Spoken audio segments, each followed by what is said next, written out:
Hello to all of the beautiful ESO people. This is Dash, and today we'll be looking at our top 10 handy tips in the Elder Scrolls Online. Number 10. Exploration. There is so much incentive to actually explore Tamriel in the Elder Scrolls Online, so don't sell yourself short.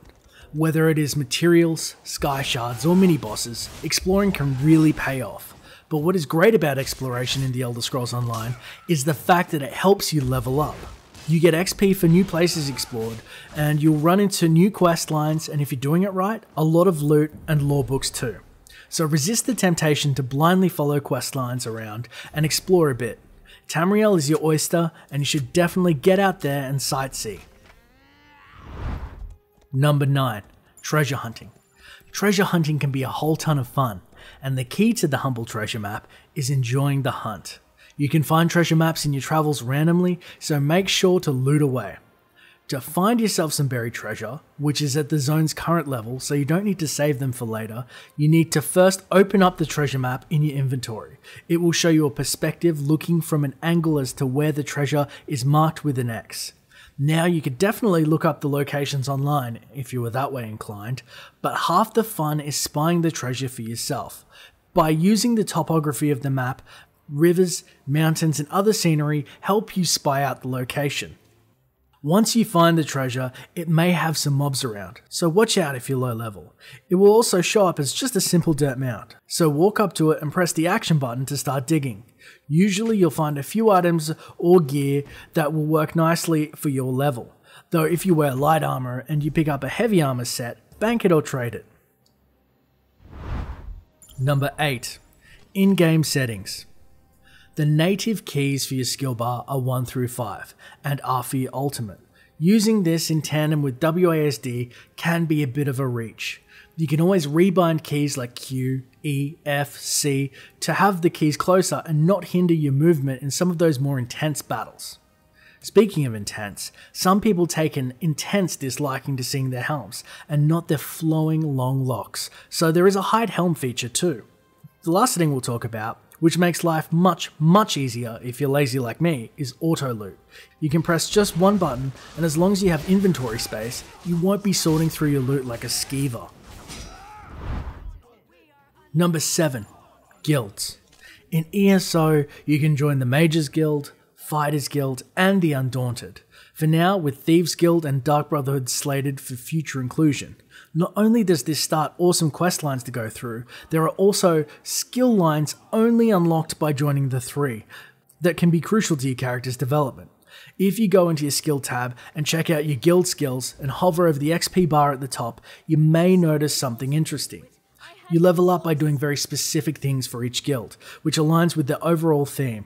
For the Fighters Guild, you need to destroy Dark Anchors or kill Daedra and Undead to level up.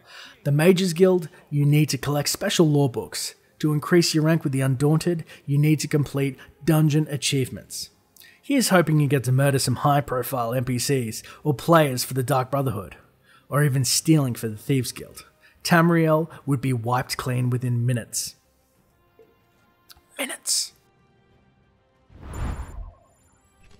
Number 6. SKYSHARDS. SKYSHARDS. Really simple concept. Pieces of crystal that emanate pillars of light to show their location. The payoff? Every 3 you collect garner you 1 skill point to spend on whatever you want. You definitely need to actively hunt down these bad boys. Cyrodiil alone has a whopping 45 you can collect as early as level 10, and spending the skill points is a lot easier than you think. Now you can either use the riddles to figure out where the sky shards are in the achievements tab, or you can obviously go online for locations, or even use a sweet add-on. Regardless of your method, sky shard hunting is great fun. Sometimes they're in dungeons, so bring along a friend or 3. Number 5. Player guilds. To guild or not to guild? That is the question. The Elder Scrolls Online really lends itself to player interaction. With no auction houses, it is a player-based economy. So if you have great loot or mats you want to sell or trade, you need to get social. A guild with at least 10 players has a guild bank, and if you're lucky, you'll get access to it, though it depends on each guild. A 50 plus man guild has its own guild store. You can either access the guild store from a banker, or if they own and claim a keep, it will also open up in Cyrodiil too. If you have access to sell on guild stores, you can sell up to 30 items at a time to earn yourself some coin.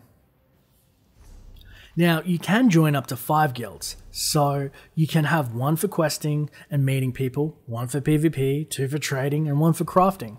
Any combination works, and remember, all guilds have their own goals, rules, and requirements, so make sure to find the right fit for you by being informed before joining them. Number 4. Crafting. Want more XP from crafting? Find a buddy with the same crafting skills. If they make a sword with blacksmithing, then trade it to you. You get more XP for deconstructing a player-made item than if you, say, made the sword yourself and broke it down.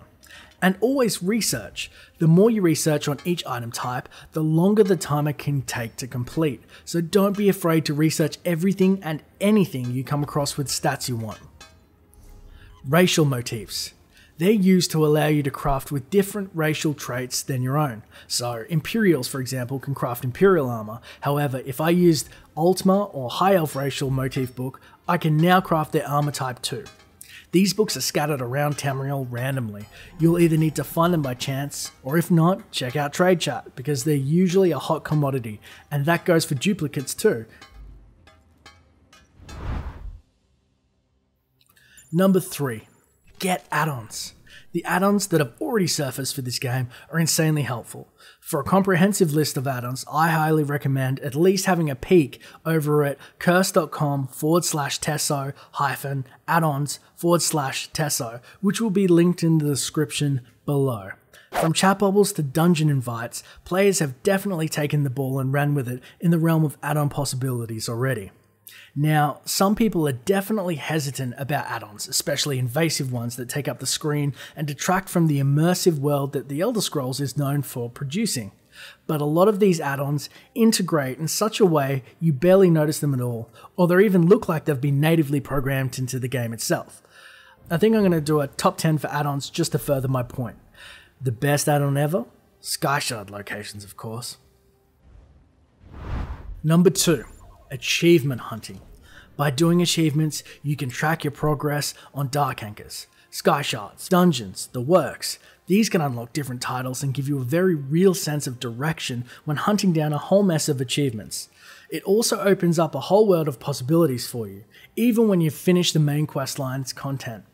I still have no idea where you go for the fishing achievement, unless it's called Gotta Catch 'Em All. Am I right?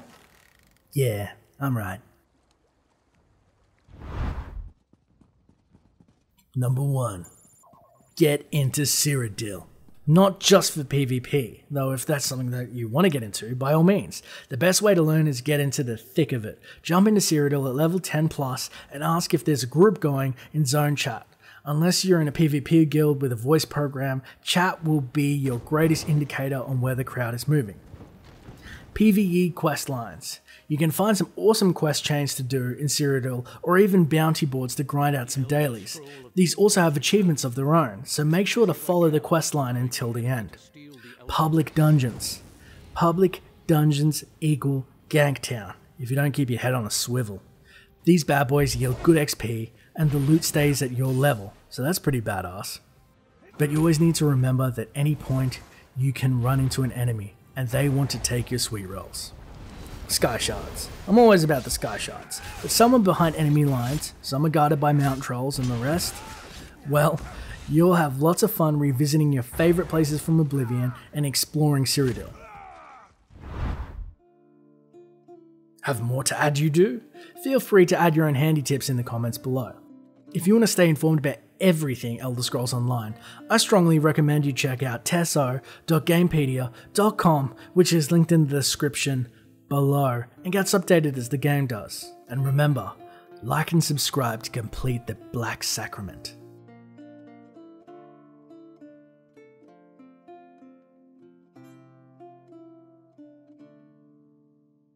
Bye for now.